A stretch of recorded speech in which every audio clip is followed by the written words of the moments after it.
Okay जी, slide नजर आ रही है?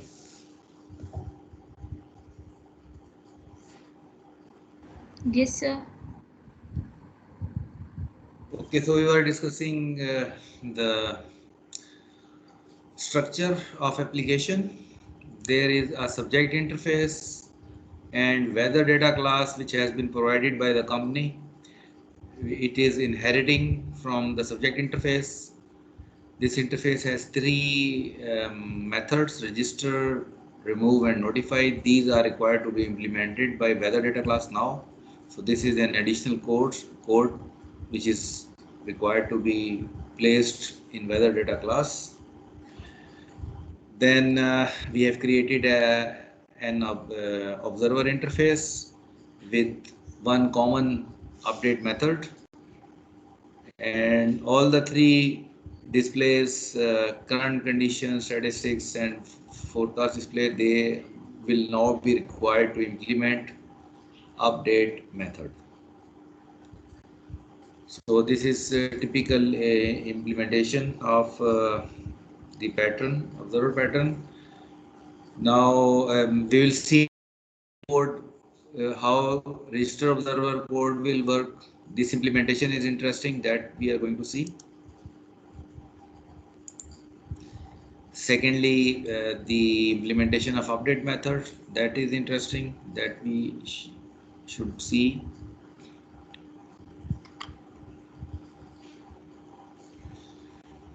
Okay, let's move to the next slide. So the implementation of interface subject, which is newly introduced.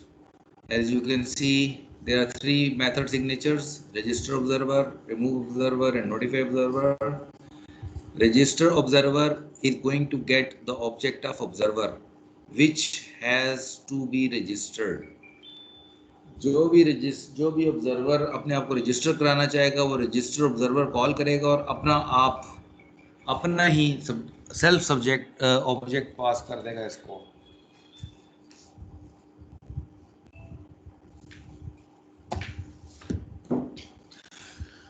और ये जो subject होगा, concrete subject, it is going to register itself in an array.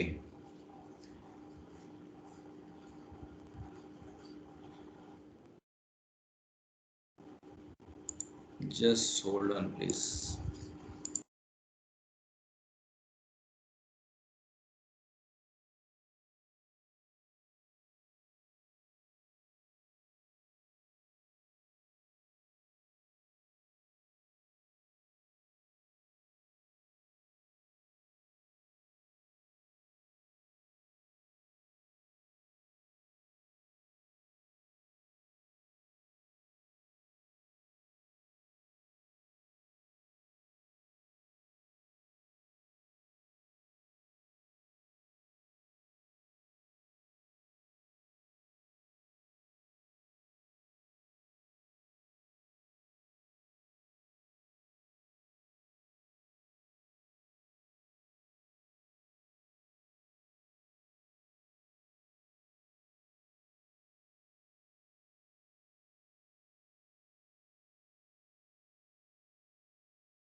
Okay. So in register observer,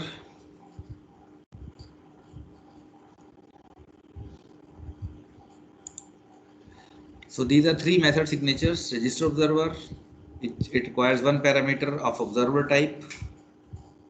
Again, remove observer, Again, it requires a parameter, and then there is a notify observer. We will see its implementation, which we will do in the, because it is an interface, we will see its implementation. Its implementation will be in weather data class. Then there is observer interface, and it has one update method which has three parameters: temperature, humidity, and pressure. It means that whenever update method will be called by the weather data class, it will pass three parameters. It has to pass three parameters, and update method will be called against any particular concrete observer. Then there is a display element method just for showing the display data which will be passed. So basically, after update call, there will be a display call. So the updated data will be displayed. Okay, let's move forward. Okay, let's see the weather data class. Now this weather data class has become a subject. Why it has become a subject? Because now it is implementing subject interface, and now we can say that weather data class is a concrete subject class. It has an array list of observers. Here you can see the plural. So it means that it will have a reference of observer interface. It will have a reference of observer interface. Then there are three private members: temperature, humidity, and pressure. And this is constructor of weather data class. It means that whenever we will create instance of weather data class, it will create a structure, array list. It will create a array list structure, and the structure of array list will be called observers. So it is the purpose of creating array list is to keep multiple observers in the array list. So all those observers which will be get themselves registered, they will be in the array list. For example, if you see the code of register observer, so whenever observer will have to register itself, it will call register observer method, and it will going to pass itself. And when its object will reach here, observers, it is going to be add method will be called of, it is of array list, and the past object is going to be saved in the observers array list. So this is a simple process of registration. On the other hand, if you see the process of removing the observer, again observer is going to pass its object, and index of method is going to find that object, that at which index this object is available. For example, it is at index 1, then 1 will index position, that is 1 will be stored in I, and then for the array list remove I method will be called, and for example remove 1 will be called, and the object will be removed from that particular index location.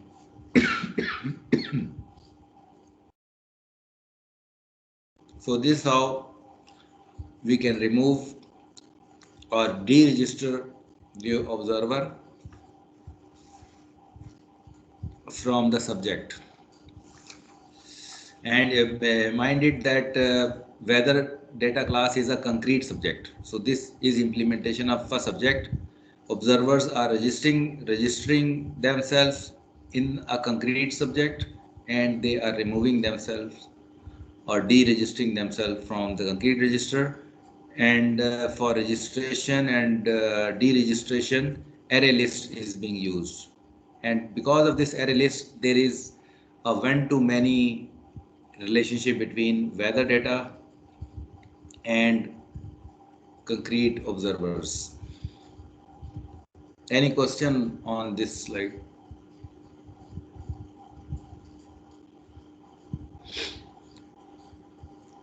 Let me show it in Eclipse.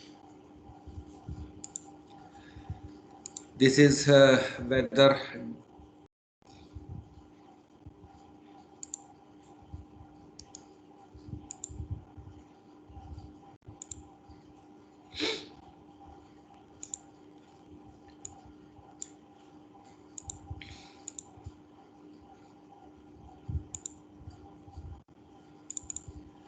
This is weather data class,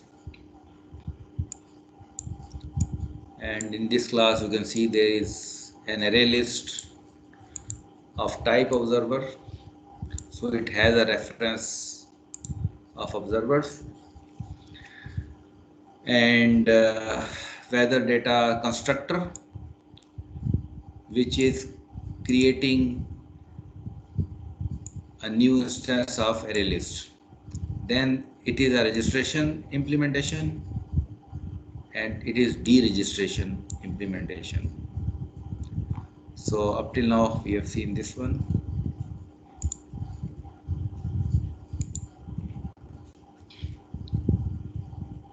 Now see the implementation of notify observer. So in fact, if there are whatever objects are saved in the array list, all the objects are required to be notified. It means that update method of all the observers which are available in the array list, their update method should be called. So in this for loop, actually what is happening that one by one, from starting from the zero index of the array list, on each index the object is fetched. For example, for index 0, we fetch the object and then we call update method against that object, and this for loop will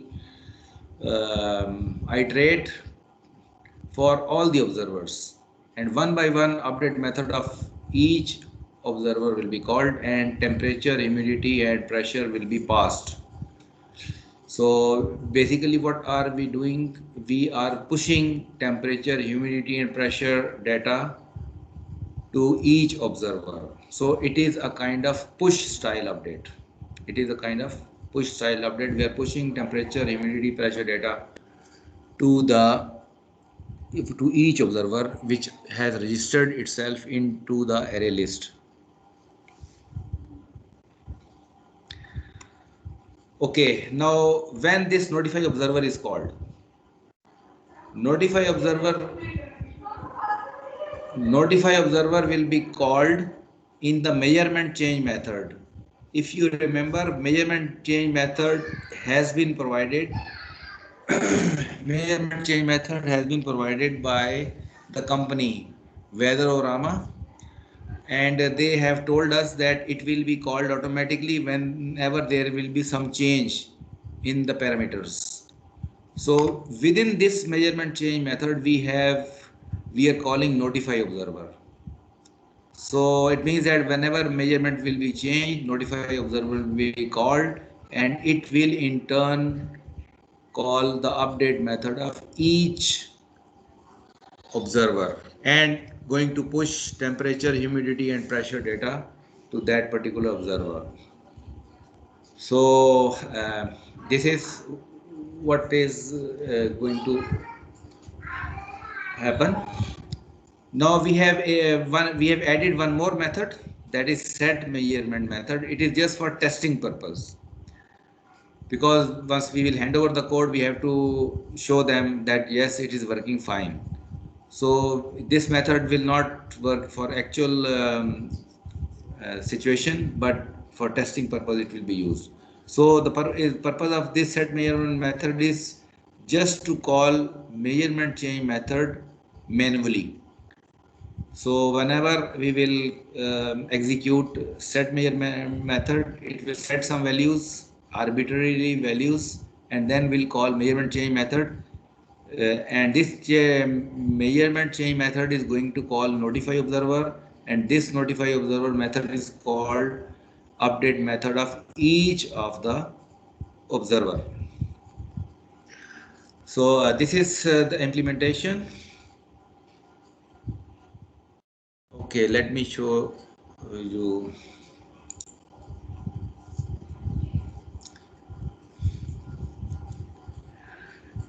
Here, this is again weather data class. Here is the implementation of notify observers, where there is a for loop, and it will call one by one update method of each of the observer, which has been stored in observers array list. If you can see that array list is saved with the name of observers. So we are basically applying for loop on observer array list, and it is going to iterate. And this is measurement change method, which will be called automatically in actual production environment, but here we have placed notify observer in measurement change method. For testing purpose, we have added one more method, that is set measurement method with 3 parameters. These parameters will be saved, and then measurement change method, this one upper one is called, will be called. This method will be called, and this is how it will work. For example, let me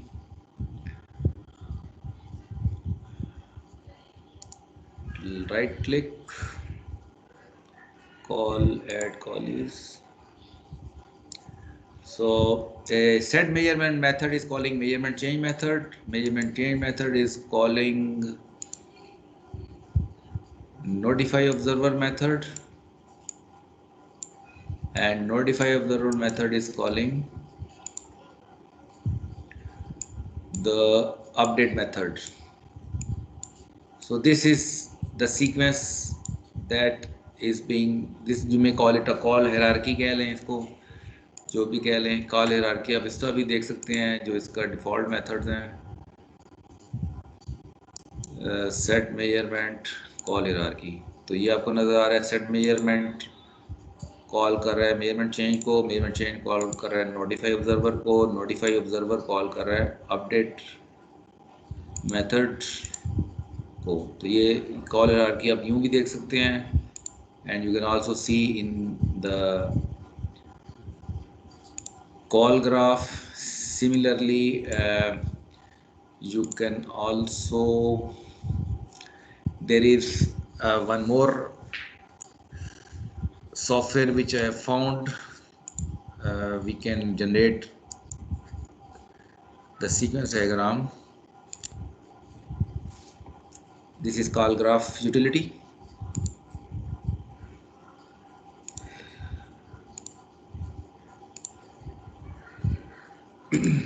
अच्छा, ये user है. If I open it, set measurement method, it is going to call against weather data.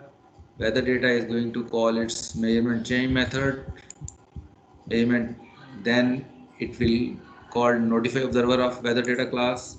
Then it is going to call update method of observer against observer interface, and there will be concrete observers. Actually their update is going to be called. Then जितने भी concrete होंगे उनका one by one call होना शुरू हो जाएगा. तो ये एक तरह की पॉलीमॉर्फिज्म आपको नजर आ रही है कि update is being called against an interface observer. तो ये कॉल ग्राफ यूटिलिटी है that you can install and do this type of analysis of your analysis of your code. इसका मैं लिंक आपको दे देता हूँ.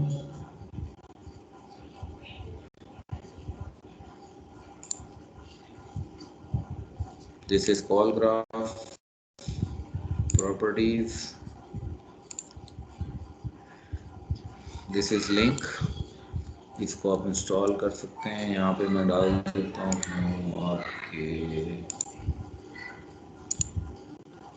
New conversation.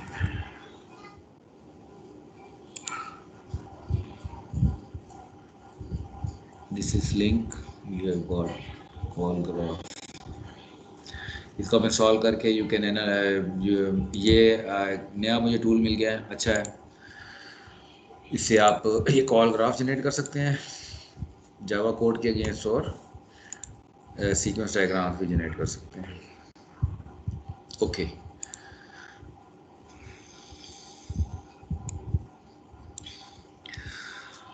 अच्छा जी, ये तकरीबन हम डिस्कस कर लिया कोड।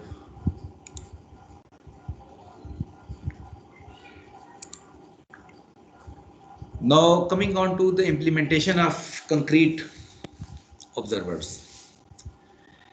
Concrete observer कि अपने प्राइवेट ये टेम्परेचर, ह्यूमिडिटी, इसको सिर्फ टेम्परेचर और ह्यूमिडिटी चाहिए। तो इसके क्योंकि एक कॉमन अपडेट मेथड है तो इसको तो तीनों पास होंगे, टेम्परेचर, ह्यूमिडिटी और pressure, but it is not going to use the pressure because it is not required. तो ये आपका वेस्ट हो जाएगा एक argument, but it is going to tap temperature and humidity. तो जैसे ही हम अपडेट मेथड कॉल होगा किसी भी कंक्रीट ऑब्जर्वर का, update method in turn display call कर लेगा। ये इन टर्न डिस्प्ले कॉल कर लेगा, और इसलिए हमने डिस्प्ले का भी कॉमन इंटरफेस बनाया ताकि इसकी इम्प्लीमेंटेशन भी थोड़ी सी वो सिमिलर हो जाए। और डिस्प्ले मेथड सिंपली आपका सिस्टम डॉट प्रिंट लाइन कर रहा है, वो तीनों जो चीज़ें प्रिंट करवानी है वो प्रिंट करवा देगा फॉर टेस्टिंग पर्पस। इसमें जो इम्पोर्टेंट चीज़ है वो ये है कि करंट कंडीशन डिस्प्ले का एक कंस्ट्रक्टर है। करंट कंडीशन डिस्प्ले का जब भी हम ऑब्जेक्ट क्रिएट करेंगे, साथ ही जो सब्जेक्ट है हमारा वेदर डेटा, उसका कंक्रीट ऑब्जेक्ट इसको पास कर देंगे, क्योंकि इसने it has to register itself. Observer ने अपने आप को रजिस्टर करना है। तो जिसके अगेंस्ट या जिस में रजिस्टर करना है, जिस ऑब्जेक्ट के साथ रजिस्टर करना है, उस ऑब्जेक्ट का यानी कि सब्जेक्ट का, उस सब्जेक्ट का हम एक्चुअली कंक्रीट ऑब्जेक्ट पास करेंगे इसका ऑब्जेक्ट बनाते हुए। और वो जो ऑब्जेक्ट है, उस ऑब्जेक्ट का फिर ये जो होगा उसका रजिस्टर ऑब्जर्वर कॉल कर लेगा अपने आप को रजिस्टर करवाने के लिए। वेदर डेटा का ये रजिस्टर ऑब्जर्वर कॉल कर लेगा, क्योंकि रजिस्टर ऑब्जर्वर कॉल करने से उसकी एरे लिस्ट में ये अपने आप को अपना ऑब्जेक्ट पास करेगा, अपना आप पास करेगा। यानी कि करंट कंडीशन डिस्प्ले का ऑब्जेक्ट पास हो रहा है, यानी कि अपना आप पास कर रहा है ताकि वो उसको अपनी वेदर डेटा अपनी एरे लिस्ट में सेव कर ले। सो this is how registration process, and this registration is being done right at the creation of the object. जैसे करंट कंडीशन कोई भी डिस्प्ले क्रिएट होगा, साथ ही अपने आप को रजिस्टर करवा लेगा उस ऑब्जेक्ट में जो ऑब्जेक्ट इसको पास किया जाएगा। और अपडेट मेथड में सिंपली इसने अपने वेरिएबल्स अपडेट कर रहा है और साथ ही डिस्प्ले कॉल कर रहा है, और डिस्प्ले से वैल्यूज प्रिंट हो जाएंगी। So this is a test class, main method है। तो टेस्ट क्लास में देखें अगर आप, तो first of all we are creating the object of concrete subject. Weather data class का हम ऑब्जेक्ट क्रिएट कर रहे हैं जो कि कंक्रीट सब्जेक्ट है। और जब इसका ऑब्जेक्ट क्रिएट हो गया वेदर डेटा के नाम से, अब जब अगर हम कोई भी ऑब्जर्वर का ऑब्जेक्ट क्रिएट करते हैं, करंट कंडीशन डिस्प्ले है, स्टैटिस्टिक्स डिस्प्ले है, तो इट इज़ यही ऑब्जेक्ट, ये अपना वेदर डेटा का ऑब्जेक्ट इसको पास कर देंगे। पास क्यों कर रहे हैं? ताकि इस वेदर डेटा को फिर ये अपनी इम्प्लीमेंटेशन में क्या कर रहा है,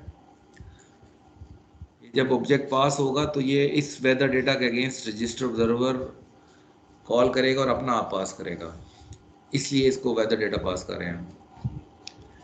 तो इट विल जैसे ही ऑब्जेक्ट इंस्टेंस क्रिएट होगा साथ ही अपने आप को रजिस्टर करवा लेगा वेदर डेटा के साथ। तो ये तीनों रजिस्टर हो जाएंगे। अगर ये 3 डिस्प्ले बनाए हैं तो all the 3 are going to register themselves right at the creation of their instances. और then we are going to call our testing method जो कि सेट मेजरमेंट मेथड है। तो हम सेट मेजरमेंट मेथड एक बार भी कॉल कर सकते हैं। तो हमने टेम्परेचर, ह्यूमिडिटी और प्रेशर ये चीज़ें हम पास करेंगे। तो सेट मेजरमेंट मेथड क्या करेगा?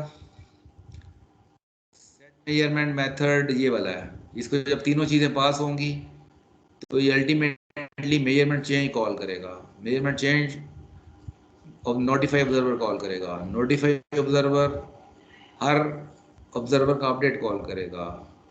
जब हर ऑब्जर्वर का अपडेट कॉल होगा तो ये अपडेट की इम्प्लीमेंटेशन है। अपडेट अल्टीमेटली डिस्प्ले कॉल करेगा और डिस्प्ले कॉल करके ये वैल्यूज प्रिंट कर देगा।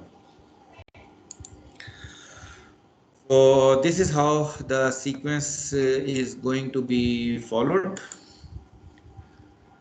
Let me open the main method. ये main method है। अगर मैं राइट क्लिक करता हूँ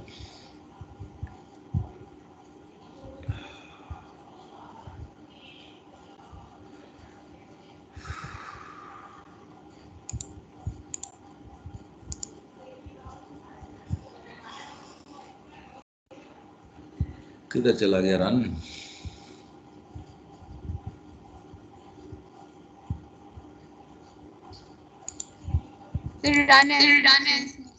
नजर ही नहीं आ रहा मेरे। सबसे एंड पे रन एज। तो ये सारी उसकी जो डिस्प्ले मेथड का प्रिंट है ये सारा निकल आया है बाहर।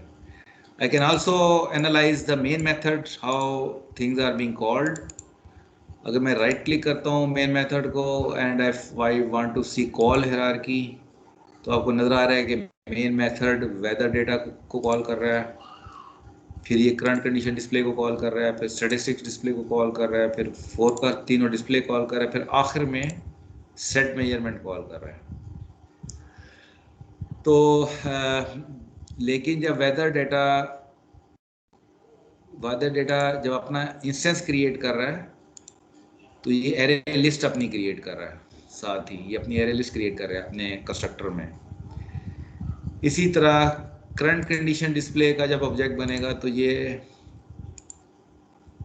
अपने आप को रजिस्टर ऑब्जर्वर कॉल करेगा अपने कंस्ट्रक्टर में, और रजिस्टर ऑब्जर्वर बेसिकली वो अपने आप को रजिस्टर कर लेगा। ये इसी तरह बाकी डिस्प्ले भी इस तरह करेंगे। अगर सेट मेजरमेंट को देखते हैं हम तो सेट मेजरमेंट चेंज को कॉल करेगा, ये वाला मेजरमेंट चेंज्ड नोटिफाई ऑब्जर्वर को कॉल करेगा, नोटिफाई ऑब्जर्वर अपडेट को कॉल करेगा फॉर लूप के अंदर 1 by 1। और this is against the interface, इसलिए आपको आगे हायरार्की नज़र नहीं आ रही। So this is textually you can analyse the call hierarchy. Similarly अगर आप चाहें तो इसका ग्राफिकली भी एनालाइज कर सकते हैं इसको। If I try to create the call graph add call hierarchy, तो ये आपको कॉल हायरार्की नज़र आ रही है कि मेन मेथड में तीनों बारी बारी कॉल कर रहा है। वेदर डेटा का कंस्ट्रक्टर कॉल करेगा, फिर 3 डिस्प्ले क्रिएट करेगा, फिर सेट मेजरमेंट कॉल करेगा, सेट मेजरमेंट चेंज कॉल कर रहा है, measurement change notify observer call कर रहा है, नोटिफाई ऑब्जर्वर अपडेट कॉल कर रहा है। और अगर आप वेदर डेटा को भी थोड़ा एनालाइज करना चाहें तो ये कॉल ही एक और ऐड कर दिया इसने। क्या किया? एरे लिस्ट क्रिएट किया है। और करंट कंडीशन डिस्प्ले को देखना चाहते हैं तो इसने रजिस्टर ऑब्जर्वर कॉल कर रहा है अपने कंस्ट्रक्टर में। Similarly you can also analyse it with the help of sequence diagram. ये प्लस साइन है, प्लस साइन को मैं क्लिक करूंगा, ये मेन मेथड आ गया। Main method is being called in weather station, ये उसको कॉल करेगा यूज़र वेदर स्टेशन। ये मेन मेथड फिर वेदर डेटा कॉल करेगा, वेदर डेटा के against current condition display, then statistics display, forecast display, और फिर सेट मेजरमेंट कॉल होंगी। Set measurement further measurement change को कॉल कर रहा है, measurement change notify observer call कर रहा है, नोटिफाई ऑब्जर्वर अपडेट को कॉल कर रहा है जो कि इंटरफेस के अगेंस्ट है. सो I hope, I think we have thoroughly analyzed the code.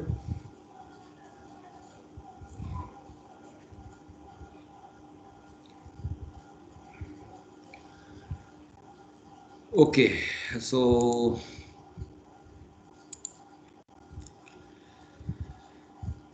this is a class structure created with object aid tool. ये ऑब्जर्वर इंटरफेस है और करंट कंडीशन डिस्प्ले इम्प्लीमेंट कर रहा है, इसको डिस्प्ले एलिमेंट को भी इम्प्लीमेंट कर रहा है. Weather data is implementing subject interface, ये भी क्रिएट कर सकते हैं. ये सीक्वेंस डायग्राम अब नए टूल से मैंने बना दी, ये मैंने जाइव से बनाई हुई है, अब नए टूल से भी बना सकते हैं. सो ये आप कोड भी साथ मेंशन किया कि कहाँ पे कौन सा कोड एग्जीक्यूट हो रहा है, तो ये हमने ऑलरेडी डिस्कस कर लिया है. तो ओके, सो ये भी हमने देख लिया, कोड या आउटपुट भी देख ली. ठीक है. Okay, now this is the generic structure of any observer.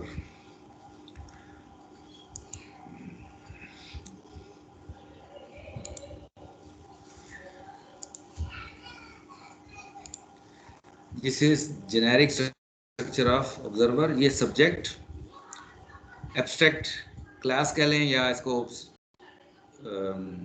Interface कह लें. इसका ये ऑब्जर्वर है, ये भी एब्स्ट्रैक्ट है. फिर सब्जेक्ट के पास रेफरेंस है ऑब्जर्वर का, हमने देखा है कि रेफरेंस एरे लिस्ट की तरह फॉर्म में था यहाँ पे. इसके बाद आपको ये फॉर लूप नज़र आ रहा है कि जब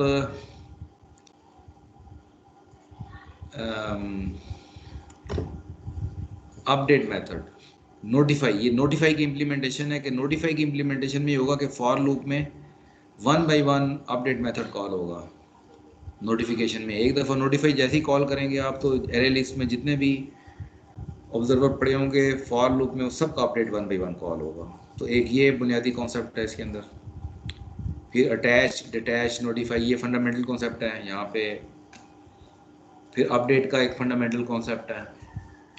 अब यहाँ पे देखें, ये एक तो तरीका ये है जैसे भी हमने देखा कि हमने अपडेट मेथड कॉल करें और साथ ही अपना डेटा पास कर दें. तो मैंने कहा था it is a push type update. एक तरीका ये हो सकता है कि आप जो कंक्रीट जो जो जो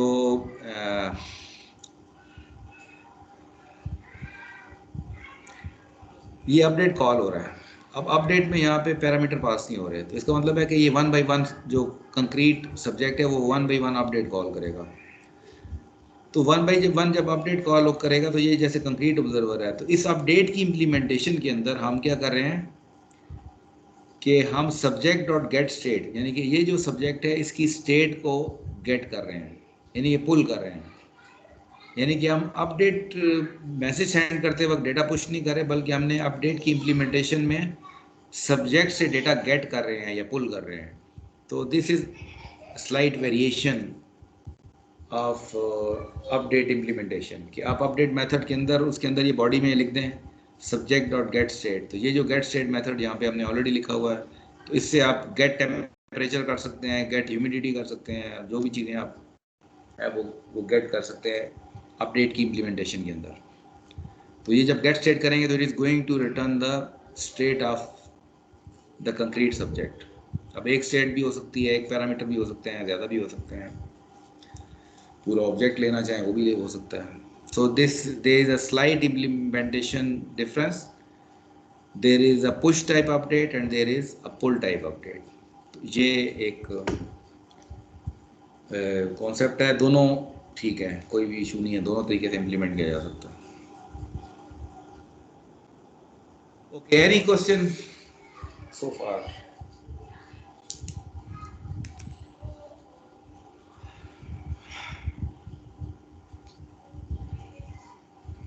सर पुश टाइप अपडेट में हमने अपडेट को ऑब्जर्वर नहीं रखा था।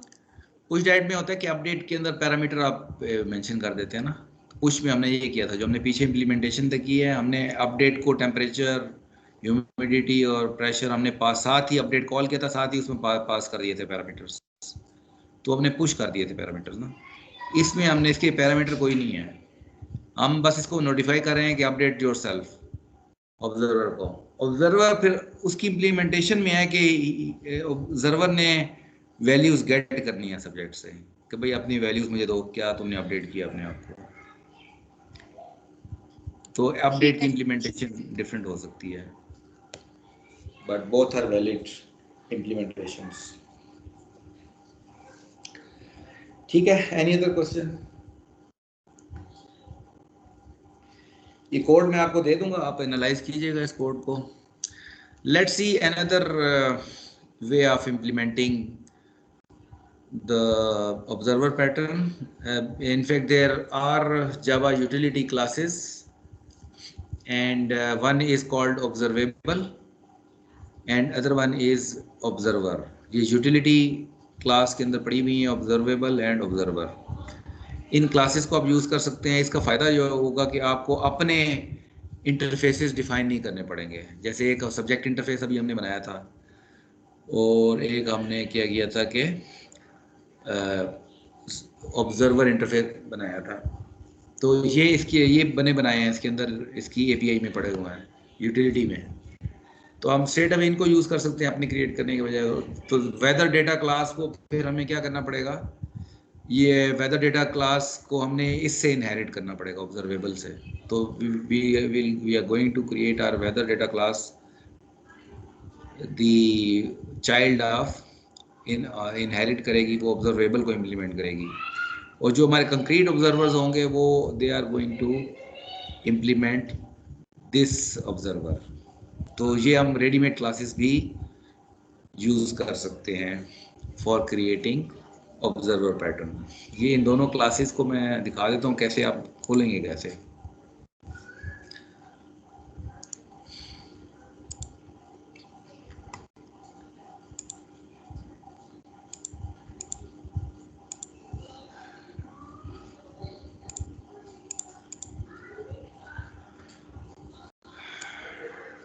अच्छा, एक चीज़ मैं आपको और बता दूं, इसके अंदर एक्लिप्स के अंदर एक होता है जावा ब्राउजिंग पर्सपेक्टिव। इसमें आप कोड एनालाइज करने के लिए बड़ा हेल्पफुल होता है। ये थोड़ा सा मैं इसका डेमो भी दे दूँ आपको। फॉर एग्जाम्पल ये हमारी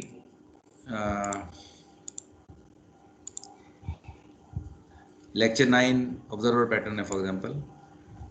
तो ये सोर्स है, सोर्स के अंदर मुझे 3 पैकेजेस नज़र आए हैं। अगर मैं फर्स्ट पैकेज को क्लिक करता हूँ तो इसके अंदर एक क्लास पड़ी हुई है। सेकंड पैकेज को क्लिक करता हूँ, इसके अंदर बहुत सारी क्लासेस, इंटरफेस वगैरह बहुत कुछ पड़ा हुआ है। और देखिए तीसरा पैकेज है। अभी इस वक्त ऑब्जर्वेबल जावा यूटिलिटी का ऑब्जर्वेबल कैसे हमने इम्प्लीमेंट करना है, वो ये वाला पैकेज है, वेदर ऑब्जर्वेबल वाला। अब इसके अंदर अगर मैंने देखना है, ये सारी क्लासेस नज़र आ रही हैं वन बाय वन। मैं देखना चाहता हूँ कि इसके अंदर कौन से मेथड्स वगैरह हैं, कौन से फील्ड्स पड़ी हुई हैं, वेरिएबल्स वगैरह कौन से हैं, फील्ड्स भी कहते हैं, वेरिएबल कहते हैं, डिस्प्ले मेथड्स है। अब इसमें अगर वेदर स्टेशन में जाऊँगा तो here there is the main method. अगर मेन मेथड को मैं देखना चाहता हूँ यहाँ पे, तो ये मुझे आई कैन सी के मेन मेथड में यहाँ पे नज़र आ रहा है।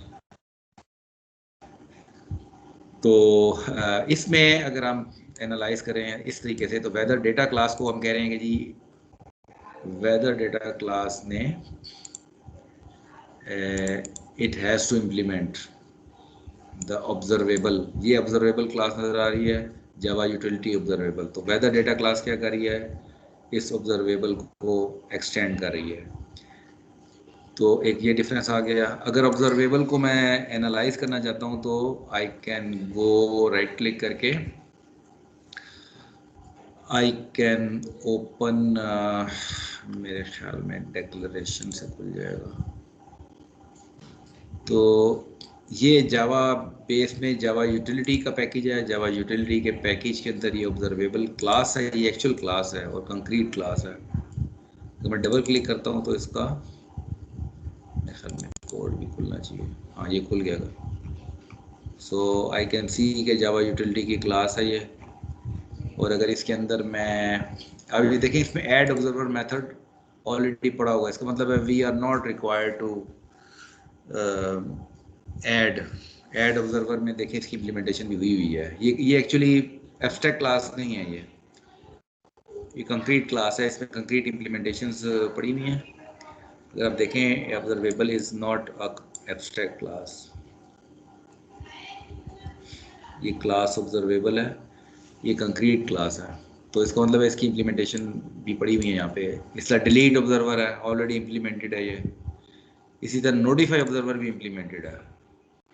दो तरह के नोटिफाई ऑब्जर्वर हैं, एक में ऑब्जेक्ट पास कर सकते हैं, एक में ऑब्जेक्ट नहीं पास करते। पर बोथ इम्प्लीमेंटेशन आती है। इसका मतलब है कि हमें ये इम्प्लीमेंट करने की ज़रूरत नहीं है। जैसे पीछे हमने देखा है कि हमने इम्प्लीमेंट किए थे, यहाँ पे ज़रूरत नहीं है। These are available to be used. और इसी तरह अगर हम ऑब्जर्वर, ये ऑब्जर्वर नज़र आ रहा है, इंटरफेस है ये ऑब्जर्वर इंटरफेस है। और ऑब्जर्वर इंटरफेस में एक ही मेथड है, अपडेट मेथड। और अपडेट मेथड ज़रा डिफरेंट है। ये पूरा ऑब्जेक्ट पास करेंगे ऑब्जर्वेबल का। टेम्परेचर, ह्यूमिडिटी, सेंसर, वो चीज़ें नहीं है इसके अंदर। इसमें पूरा ऑब्जर्वेबल का ऑब्जेक्ट पास होगा और उसमें से फिर चीज़ें एक्सट्रैक्ट करनी पड़ेंगी। जो जो भी उसके अंदर उसके प्राइवेट फील्ड्स पड़ी हुई हैं वो फिर एक्सट्रैक्ट करनी पड़ेंगी। पूरा ऑब्जर्वेबल पास करना पड़ेगा। So it has a bit different structure, observer और ऑब्जर्वेबल का। ओके, सो अगर हम वापस आते हैं इस पे सोर्स में, और weather data class, weather data ये नज़र आ रही है आपको। तो वेदर डेटा में हमने ये 3 तरह के ये हमें चाहिए, हमारी स्पेसिफिक रिक्वायरमेंट है टेम्परेचर, ह्यूमिडिटी की। वेदर डेटा के कंस्ट्रक्टर में कोई काम करने की जरूरत नहीं है। कंस्ट्रक्टर उसका पहले क्या कर रहा था, एरे लिस्ट को इंस्टेंस क्रिएट कर रहा था। लेकिन अभी क्योंकि इसकी ऑलरेडी ऑब्जर्वेबल के अंदर इम्प्लीमेंटेशन हुई हुई है, एरे लिस्ट बनी हुई है वहाँ पे, तो हमें यहाँ पे कुछ करने की जरूरत नहीं है। So we are not doing anything with weather data. इसी तरह मेजरमेंट चेंज जो कि ऑटोमेटिकली कॉल होना है, उसके अंदर हम नोटिफाई ऑब्जर्वर कॉल कर रहे हैं, लेकिन इसके साथ ही साथ एक सेट चेंज मेथड भी कॉल कर रहे हैं। ये इसकी रिक्वायरमेंट है कि अगर एपीआई की ऑब्जर्वेबल और क्लासेस को इम्प्लीमेंट करना है तो आपको ये सेट चेंज पहले कॉल करना पड़ेगा। इसकी इंटरनल इम्प्लीमेंटेशन की रिक्वायरमेंट है ये। और बाकी ये मेथड वही वैसे ही है, सेट मेजरमेंट हम टेस्ट मेथड है ये, इसमें मेजरमेंट चेंज कॉल कर रहे हैं हम। गेट टेम्परेचर, गेट ह्यूमिडिटी, ये वही सिमिलर है, इसमें कोई डिफरेंस नहीं है, वही चीज़ है। तो डिफरेंस कहाँ पे आ रहा है, एक तो इसका कंस्ट्रक्टर पे कुछ नहीं कर रहे हम, दूसरा हम नोटिफाई ऑब्जर्वर कॉल कर रहे हैं अभी भी, लेकिन सेट चेंज भी कॉल कर रहे हैं पहले। बाकी कोई डिफरेंस नहीं है, वही कोड है। इसी तरह अगर हम किसी कंक्रीट, एक for example current condition display खोलते हैं, इसमें ये कंक्रीट ऑब्जर्वर है एक, तो इम्प्लीमेंट्स ऑब्जर्वर साथ डिस्प्ले एलिमेंट, ये ऑलरेडी ये हमारा बनाया हुआ डिस्प्ले है, ये नज़र आ रहा है हमें। और करंट कंडीशन डिस्प्ले में ऑब्जर्वेबल को हम कंक्रीट ऑब्जर्वेबल सेंड करेंगे और it is going to call the add observer. Add observer हमने इम्प्लीमेंट नहीं किया, अभी ये ऑलरेडी सुपर क्लास में पड़ा हुआ है। सिंपली हमने उसका ऐड ऑब्जर्वर कॉल कर लिया और अपना आप इससे पास कर दिया है। तो इसकी हमने इम्प्लीमेंटेशन नहीं की है, क्योंकि हमने रजिस्टर डिलीट और उसकी इम्प्लीमेंटेशन हमने नहीं करनी, ये ऑलरेडी है। हमने सिंपली इसको यूज़ करना है। तो हमने पहली जो रजिस्ट्रेशन वाली इम्प्लीमेंटेशन है वो हमने सुपर क्लास की यूज़ कर ली है यहाँ पे। फिर अपडेट में पूरे ऑब्जेक्ट पास कर रहे हैं हम। बजाय इसके कि हम टेम्परेचर, ह्यूमिडिटी सेंसर अलग अलग पास करें। तो इसका मतलब हमें पार्सिंग करनी पड़ेगी, इस ऑब्जेक्ट में से निकालने पड़ेंगे वो चीज़ें जो हमें चाहिए। तो हम क्या कर रहे हैं, हम यहाँ पे ये जो ऑब्जेक्ट पास हो रहा है उसका हम गेट टेम्परेचर करके उसमें से टेम्परेचर निकाल रहे हैं उस ऑब्जेक्ट में से, क्योंकि पूरा ऑब्जेक्ट ही पास हो गया है। और इससे ह्यूमिडिटी हमें चाहिए तो ह्यूमिडिटी हम फेच कर रहे हैं। तो इससे हमने चीज़ें अलग पास करने के बजाय हमने ऑब्जेक्ट पूरा पास किया और उसमें से चीज़ें निकाली हैं जो जो चाहिए हमें। और एंड पे डिस्प्ले कॉल कर रहे हैं, ये पहले भी कर रहे थे। तो थोड़ा सा इम्प्लीमेंटेशन का डिफरेंस है। ये आप कोड में दूंगा, इसको भी आप एनालाइज कीजिएगा, जैसे मैं भी आपको डेमोन्स्ट्रेशन दी है एनालाइज करने की।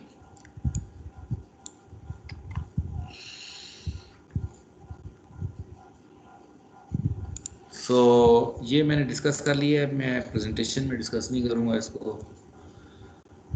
ये सारा कोड आप एनालाइज की करें कैसे कर रहे हैं।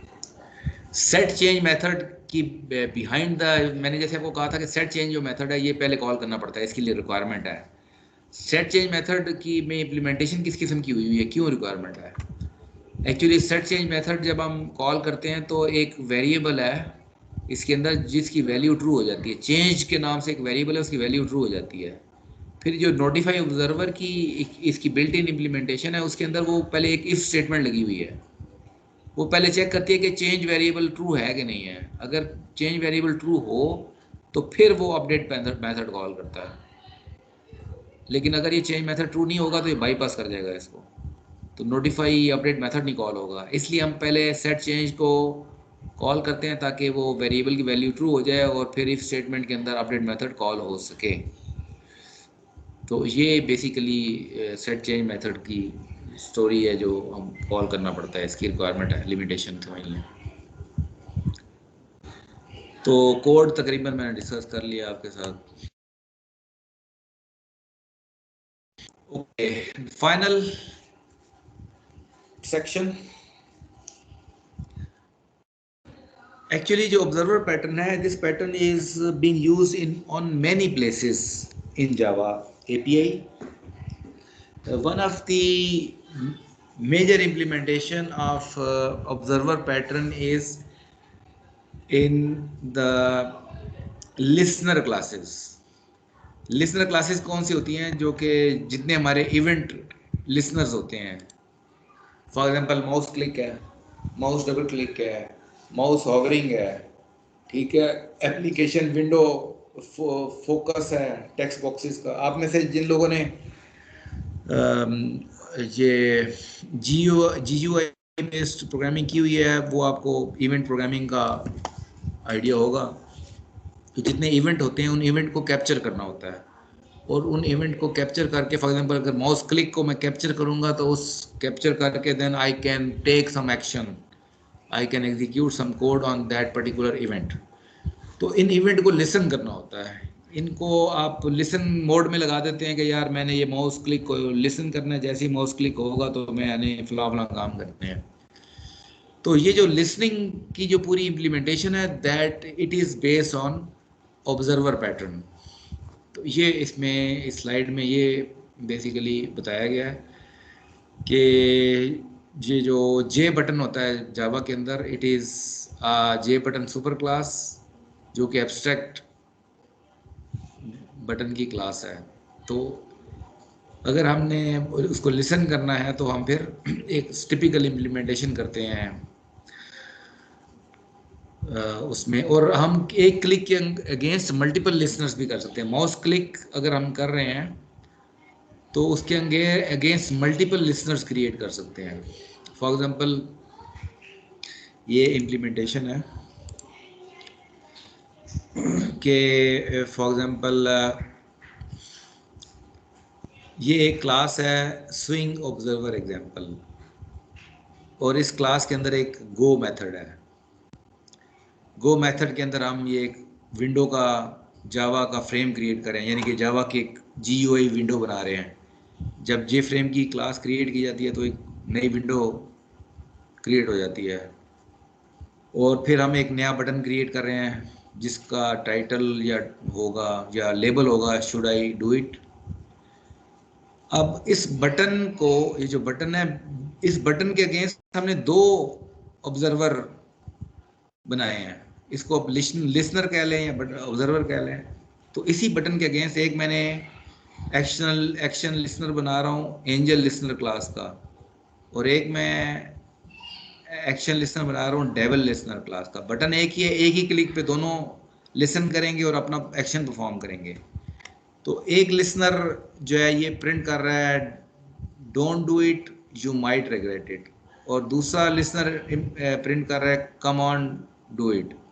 एक डेविल है और एक एंजल है, लेकिन दोनों माउस क्लिक को दोनों लिसन कर रहे हैं, और जैसे ही माउस क्लिक होगी दोनों अपना अपना एक्शन परफॉर्म करेंगे।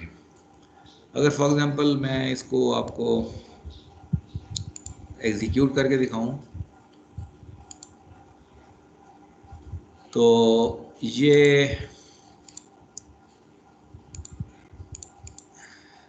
क्लास है।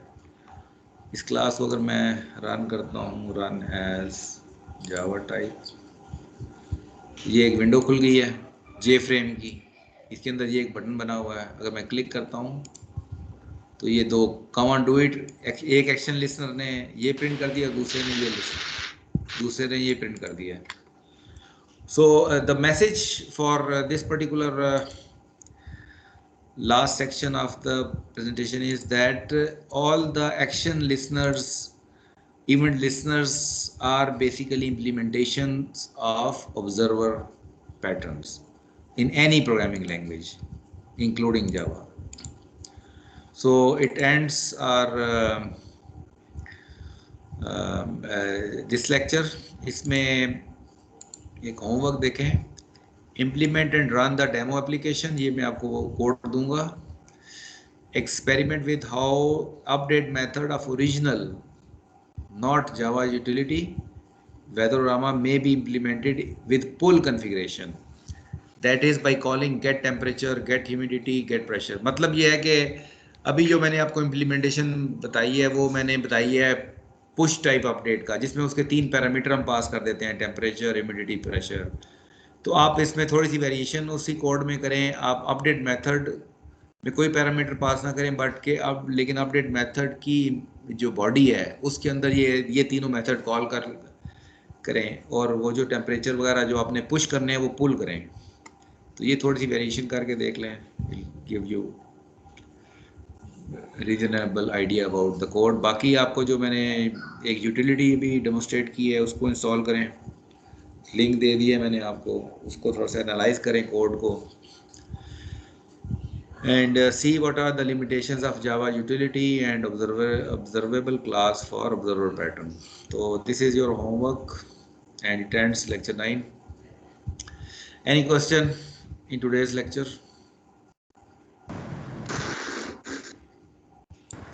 सर मुझे एक असाइनमेंट से रिलेटेड सवाल करना था जी सर। एक इन्फो चाहिए कि आपने उसके अंदर कुछ क्लास डायग्राम वगैरह मांगी हैं और ग्राफ वगैरह मांगे हैं, डिपेंडेंसी ग्राफ वगैरह।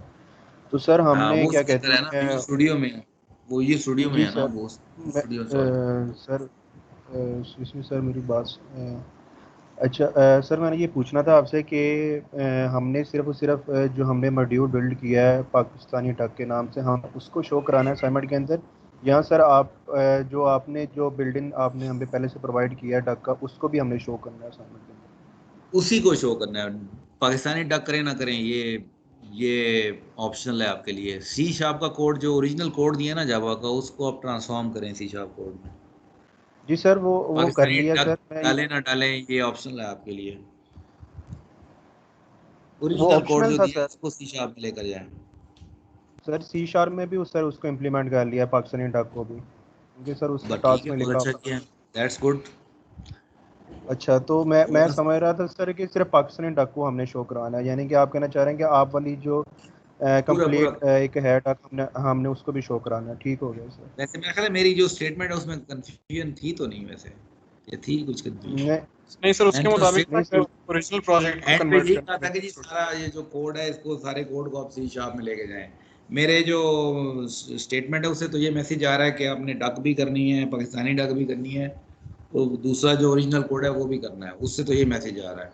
इस वक्त मैं जी आपको कह सर रहा हूँ कि वही चलो पाकिस्तानी डक अगर नहीं भी करते तो कोई बात नहीं, अच्छा लेकिन ठीक हो गया सर। वो जो एक्चुअल मैंने इन राइटिंग आपको कहा हुआ है वो मैंने आपको कंप्लीट जावा का कोड पहले तैयार करें, फिर उसको ट्रांसफॉर्म करके सी शार्प का कोड बनाएं, ये मैंने एक्चुअली कहा हुआ आपको। जी सर ये हो गया हुआ है ना इम्प्लीमेंट, मैं इसलिए पूछ रहा था कि हमने एक्चुअल में शो क्या कराना चलें, आप क्लियर है? है। जी सर क्लियर हो गया। सर लिंक भी चल। ओपन करते हैं, उसका लिंक क्लोज्ड आ रहा कौन सा है। लिंक? सर कौन सा विजुअल लिंक? स्टूडियो पे ठीक सर है। कंपलसरी तो नहीं है ना सर, हम कोई भी वर्जन पे कर सकते हैं ना कोड इम्प्लीमेंट? असल में विजुअल स्टूडियो 12 का तो मुझे पता है अल्टीमेट में ये सारी फैसिलिटीज अवेलेबल हैं।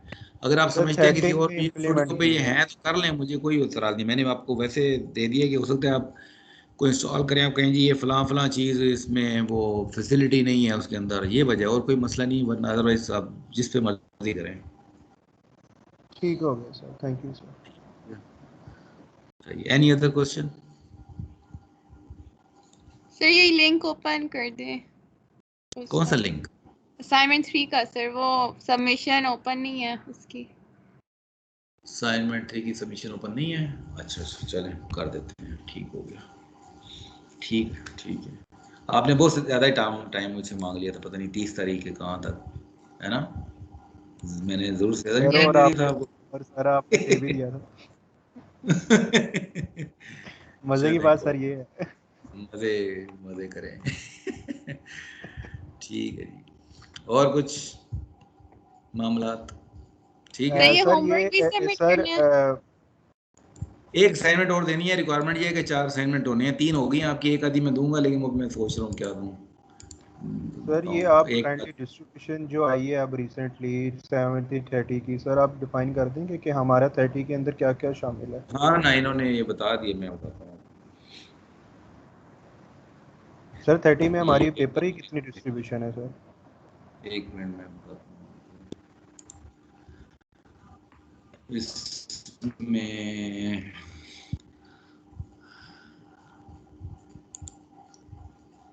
इसमें कहीं डिस्ट्रीब्यूशन डली हुई थी, पहले तो ईमेल भी आई हुई है, लेकिन मैं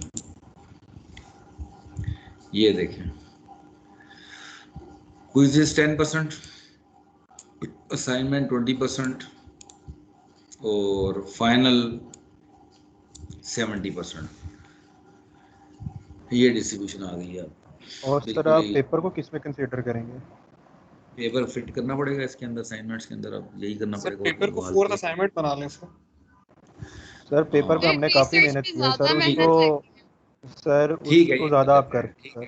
पेपर को ठीक है, ज़्यादा पेपर को करिए। असाइनमेंट कर देते हैं, उसकी वेटेज भी मैं भी ज़्यादा रखता हूँ, मैं भी सर देखता हूँ क्विज़िज़ की वो। कम कर दें, क्विज़िज़ और नहीं मैं असाइनमेंट्स काम की नहीं अगर कर बराबर सकता, भी मैं कर तो दें फिक्स ना। कर, नहीं और इन्होंने फिक्स कर, क्विज़िज़ वरना मैं कर देता कम, लेकिन ये इन्होंने फिक्स कर दिया। क्विज़िज़ रेंज दे देते ना 5 to 10 तो मैं कर लेता, अभी इन्होंने फिक्स कर दिया पकड़ के, रेंज नहीं ना दी, फिक्स कर दिया। दूसरा ये देखें, लिखा है 4 असाइनमेंट और 2 क्विज़िज़, तो क्विज़िज़ ये मिनिमम है, ज़्यादा भी ले सकते हैं आप, ऑलरेडी इत्तेफाकन ज़्यादा हो गए हैं।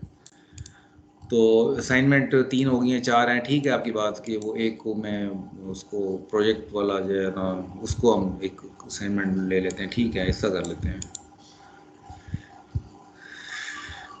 तो ये है आपका, ऐसा कर लेते हैं, ठीक है। और सर कुछ यानी बताएं? आप 20 एप्टीट्यूड करेंगे सर पेपर की? क्या चीज़? 20 एब्सोल्यूट करेंगे सर आप पेपर की डिस्ट्रीब्यूशन, रिसर्च पेपर की? हाँ उसकी मैं 20 अब मेरे पास है ना, इसमें फ्लेक्सिबिलिटी तो है ना, मैं किसके मार्क्स ज़्यादा कर दूँ किसके कम कर दूँ, वो तो मैं कर सकता हूँ। With in 20 I can manipulate. तो ओके सर। पेपर की वेटेज ऑब्वियसली मैं बाकी 3 असाइनमेंट से फिर ज़्यादा रखूँगा, हिस्सा करूँगा।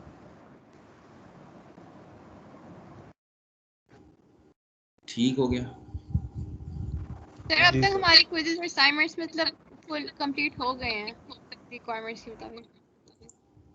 हाँ हो गए हैं, बिल्कुल हो गए। ठीक है, थैंक यू। असाइनमेंट भी हो जाएंगे आपकी। सर आपने सर एक्स्ट्रा क्विज नहीं लेना सर, कोई बेस्ट ऑफ सीरीज रख लें सर।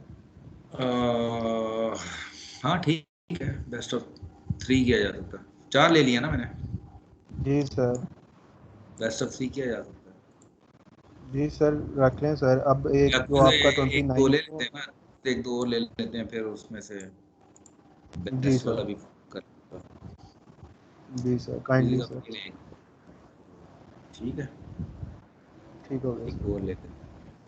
ठीक हो गया। और बताएं। बहुत बहुत शुक्रिया सर। ठीक, थैंक यू। अल्लाह हाफिज़। अल्लाह हाफिज़ सर। अल्लाह हाफिज़ सर। अल्लाह अल्लाह हाफिज़ सर।